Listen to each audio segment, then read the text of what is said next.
Bonjour et bienvenue dans les coulisses de la littérature, le podcast pour tous les aficionados de l'encre et de la plume. Je m'appelle Anna et je suis autrice, éditrice et passionnée de lecture depuis toujours. Dans ce podcast, je vous partage des anecdotes littéraires pour redécouvrir les chefs-d'œuvre de la littérature et leurs auteurs sous un nouvel angle, mais aussi une mise en perspective de certaines problématiques actuelles de la littérature. Alors, prêt à entrer dans la secte des adorateurs de mots avec moi ? Bonjour à toutes et à tous et bienvenue pour ce premier épisode du mois de mars. Or, qui dit premier épisode du mois, dit épisode sur les brouillons des auteurs et des autrices. Cette semaine, je creuse avec vous l'exigence littéraire, un tantinet maniaque et la méthode d'écriture d'un écrivain qui était en lutte obstinée avec la langue. Cette semaine, je vous parle en effet du géniteur d'Emma Bovary, et oui, il sera question de Flaubert, évidemment. Pour tout vous avouer, j'ai redécouvert Flaubert le jour où justement on m'a fait étudier ses brouillons. Jusque-là, Emma Bovary me laissait relativement de marbre, elle m'ennuyait terriblement avec ses préoccupations bourgeoises et naïves, et quelle ne fut donc pas ma surprise en voyant ces pages spectaculaires de Flaubert. C'est pourquoi j'ai décidé aujourd'hui de vous emmener à ma suite pour découvrir la méthode d'écriture de Gustave Flaubert à travers ses brouillons, mais également à travers quelques témoignages d'époque particulièrement savoureux. Allez, on embarque ensemble vers ses contrées littéraires, mais avant, comme chaque semaine, on révise d'abord sa biographie.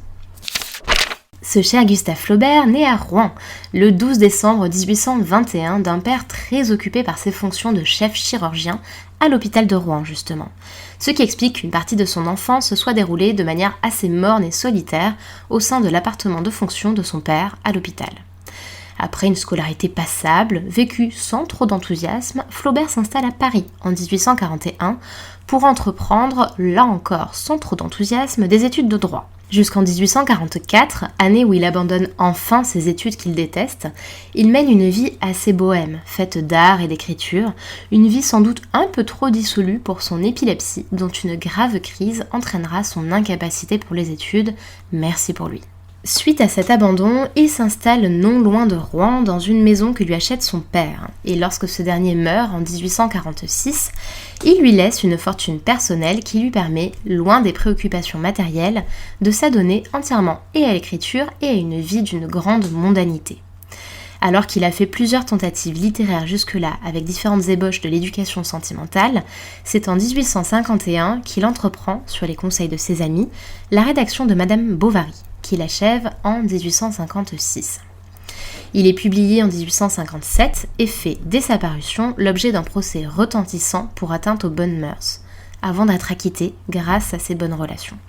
Durant toutes ces années, il partage son temps entre sa résidence rurale et les salons littéraires parisiens les plus courus. Il entretient notamment une riche correspondance avec George Sand, entre autres, et dont pourtant il n'aura de cesse de décrier l'écriture. Bon bref, on n'est pas à une contradiction près. En 1857, il entame la rédaction de Salammbô et se rend en 1858 en Tunisie pour documenter son roman qui paraîtra, pour sa part, en 1862. En 1864, alors qu'il était déjà hanté par cette idée depuis de nombreuses années, Flaubert entreprend la rédaction définitive de son roman L'éducation sentimentale. Les dernières années de sa vie se complexifient et oscillent entre difficultés de santé et dettes croissantes. Certaines de ses œuvres sont mal accueillies par le public, voire sont carrément des échecs, comme justement L'éducation sentimentale à sa parution, qui ne se vend qu'à quelques centaines d'exemplaires.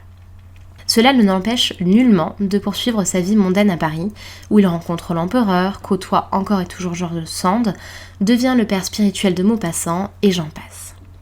Gustave Flaubert meurt le 8 mai 1880 à Canteleu d'une hémorragie cérébrale en laissant Bouvard et Pécuchet, son œuvre satirique, inachevée.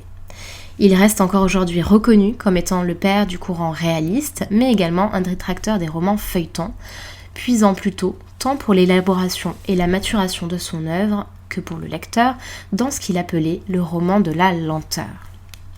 Et c'est ainsi qu'après cette boucle biographique, nous en venons à aborder sa méthode d'écriture. Il faut dire que, comme je le mentionnais en introduction, Flaubert est réputé pour son exigence et surtout pour ce qui s'apparente à un accouchement douloureux de son écriture. Vous l'aurez sans doute noté durant la partie biographie, mais ses œuvres mettent longtemps à aboutir. On n'est pas au train de Balzac qui publiait plusieurs romans par an. Non, avec Flaubert, il faut patienter plusieurs années, 5 ans pour Madame Bovary par exemple. Et pour cause, il y a d'abord le travail colossal sur la feuille. Parce qu'il progresse très lentement, feuille par feuille. C'est-à-dire que, contrairement à beaucoup d'écrivains, il n'effectue pas de premier jet, c'est-à-dire un brouillon qui va d'une traite à l'autre pour l'armature de l'histoire, sans trop s'appesantir sur la forme et sur lequel s'appuyer, mais au contraire, directement après des notes préparatoires, il souhaite aboutir à des pages abouties. Dès lors, chaque feuille est extrêmement lente à maturer, elle est faite de ratures, de recopies, et Flaubert n'avance sur la page suivante qu'une fois qu'il est sûr de la rédaction définitive de la précédente. Mais c'est là où c'est encore plus savoureux, puisque rien que pour écrire ces différents feuillets, là encore la maturation était extrêmement laborieuse. Un article du Figaro du 9 mai 1880 mentionne par exemple que lorsque l'on observait Flaubert en train d'écrire, il y avait cette méthode suivante. Il plaçait une feuille sur un pupitre. Vous savez, l'un de ceux qu'utilisent les musiciens pour leur partition. Et il écrivait une phrase, une seule, dessus, puis il se reculait comme un peintre pour en jauger l'effet. Et puis patiemment, au bout de quelques minutes, un quart d'heure, etc., il testait des synonymes, il la raturait, il testait d'autres tournures de phrases, jusqu'à ce que cette phrase unique lui parût satisfaisante. Ensuite, lorsqu'il progressait mais souhaitait encore éprouver la solidité de sa tournure, Flaubert se rendait dans son célèbre gueuloir, cet endroit où il hurlait son texte. Alors, pourquoi faire ça, à part pour rendre fous ses voisins ou pour s'abîmer les cordes vocales ? Tout simplement car selon lui, une syntaxe impropre ou un mauvais équilibre de la phrase ne pouvait pas résister à cette lecture à haute voix. Il fallait que la ponctuation soit juste pour que ce travail de récitation puisse se réaliser sans être à bout de souffle et totalement douloureux.